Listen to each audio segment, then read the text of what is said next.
بالله من الشيطان الرجيم بسم الله الرحمن الرحيم وفي موسى إذ أرسلناه إلى فرعون بسلطان مبين فتولى بركنه وقال ساحر أو مجنون فأخذناه وجنوده فنبذناهم في اليم وهو مليم وفي عاد إذ أرسلنا عليهم الريح العقيم ما تذر من شيء أتت عليه إلا جعلته كالرميم وفي ثمود إذ قيل لهم تمتعوا حتى حين فعتوا عن أمر ربهم فأخذتهم الصاعقة وهم ينظرون فما استطاعوا من قيام وما كانوا منتصرين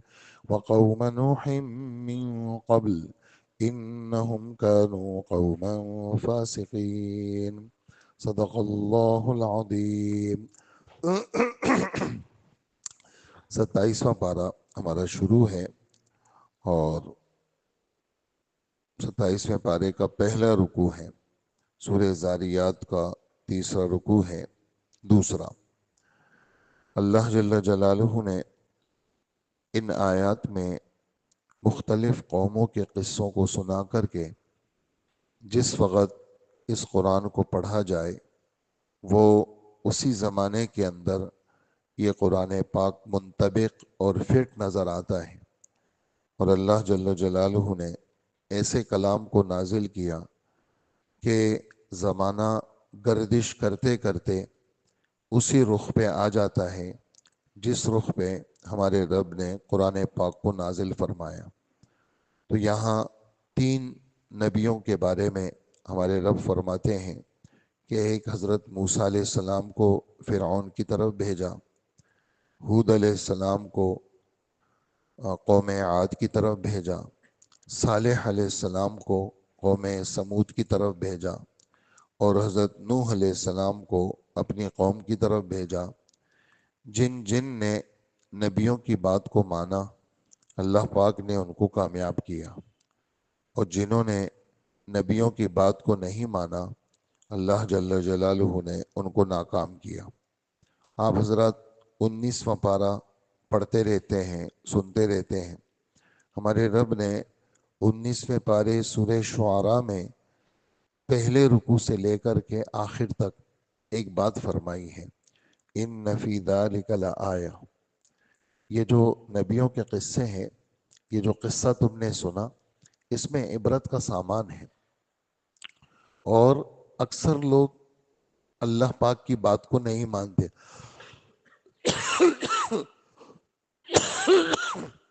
اکثر لوگ اللہ پاک کی بات کو نہیں مانتے. اور تمہارا رب کیا ہے؟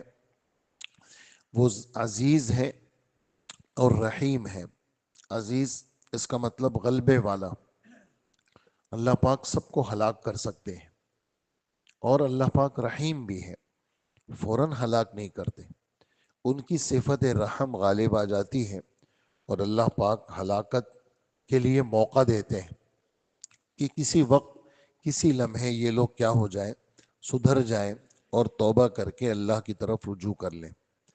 تو یہاں پہلے قصے میں اختصار کے ساتھ، ایک تو حضرت موسیٰ علیہ السلام کا قصے کے لیے ہمارے رب نے پوری صورتیں نازل فرمائی ہیں. جیسے سورہ طٰہٰ ہے، تقریباً پوری صورت آخر کے 1-2 رکوع کے علاوہ باقی پوری صورت حضرت موسیٰ علیہ السلام کا پورا قصہ ہمارے رب نے بیان کیا ہے. اسی طرح 20ویں پارے میں سورہ قصص، اس میں ہمارے رب نے پوری حضرت موسیٰ علیہ السلام کی ولادت سے لے کر کے اخیر تک ہمارے رب نے اس کو بیان کیا ہے. یہاں صرف 2-3 آیتوں میں ہمارے رب بیان فرماتے ہیں کہ اور موسیٰ علیہ السلام کے واقعے میں بھی ہم نے ایسی نشانی چھوڑی تھی جب ہم نے انہیں ایک کھلی ہوئی دلیل کے ساتھ فرعون کے پاس بھیجا تھا. کھلی ہوئی دلیل کیا تھی؟ کہ ان کے ہاتھ میں لاٹھی تھی. اللہ پاک کے حکم سے جب وہ پھینکتے تھے تو وہ لاٹھی سانپ بن جاتی تھی. اسی طرح حضرت موسیٰ علیہ السلام بغل میں ہاتھ دیتے تھے تو جب باہر نکالتے تھے تو وہ چمکدار ہو جاتی تھی.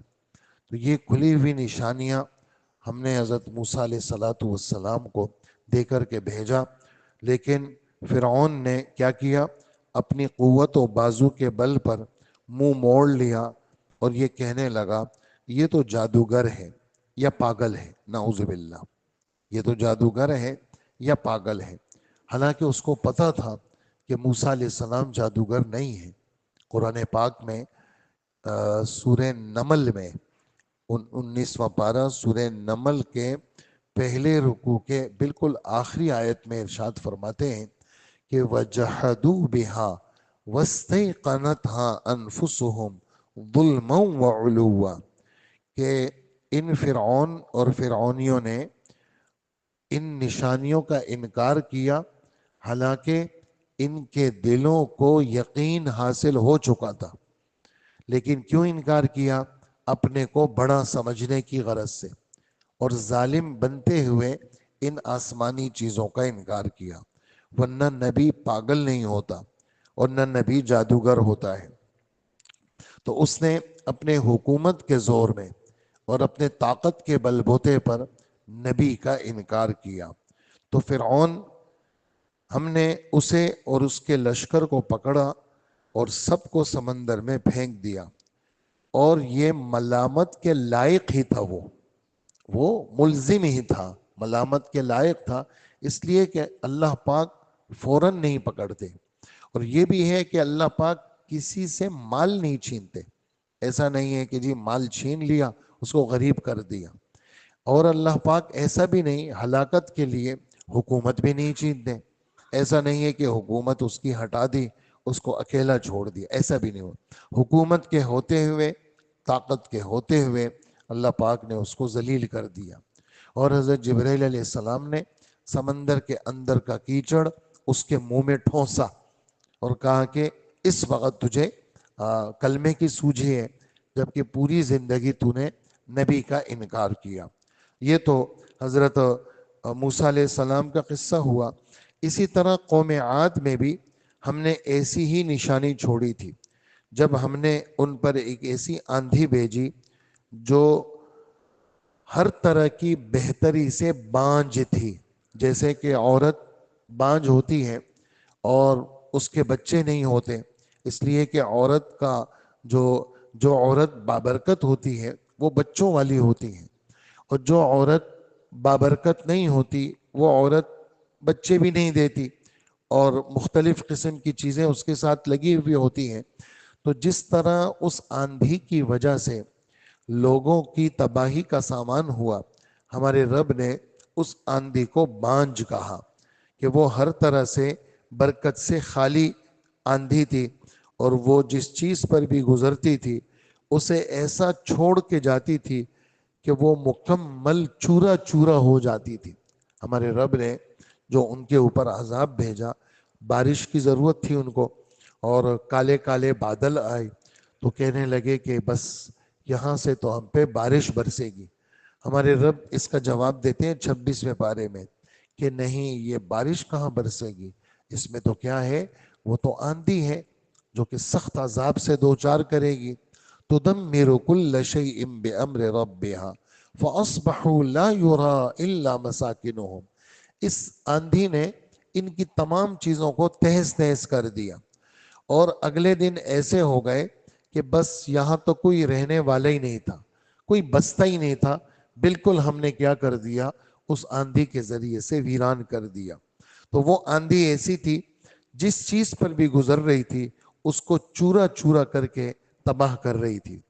اسی طرح تیسرا پیغمبر جو آج کا سبق ہے ہمارا، قوم سمود میں بھی ایسی ہی نشانی تھی، جب ان سے کہا گیا کہ تھوڑے وقت تک مزے اڑا لو، پھر اگر سیدھے نہیں ہوئے تو اللہ پاک کا عذاب آئے گا۔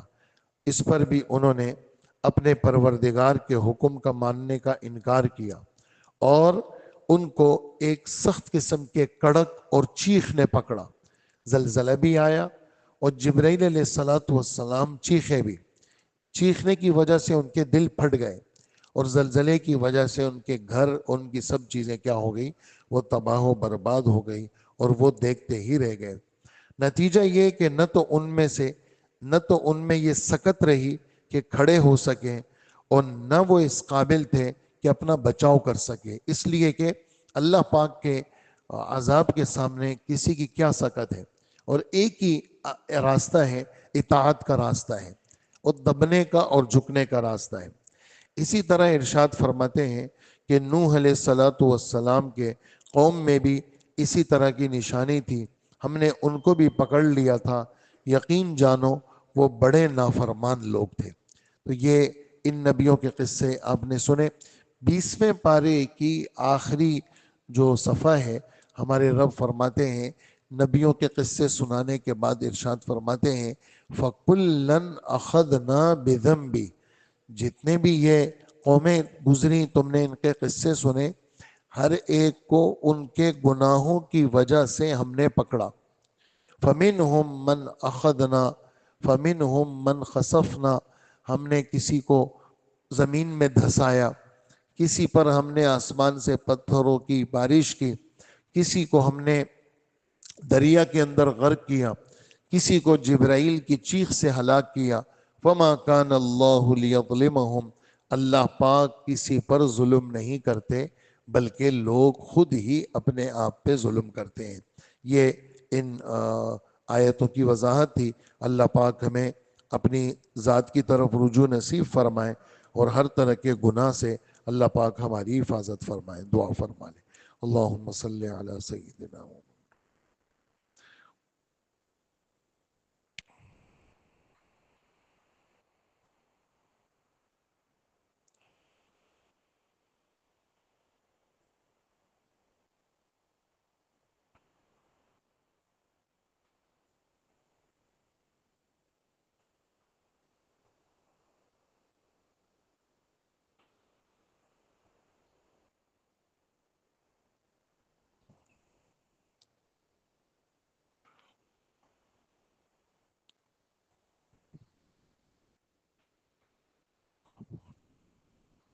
وصلی اللہ تعالی علی خیر خلقہ محمد وآلہ واصحابہ اجمعین، آمین برحمتک یا ارحم الراحمین۔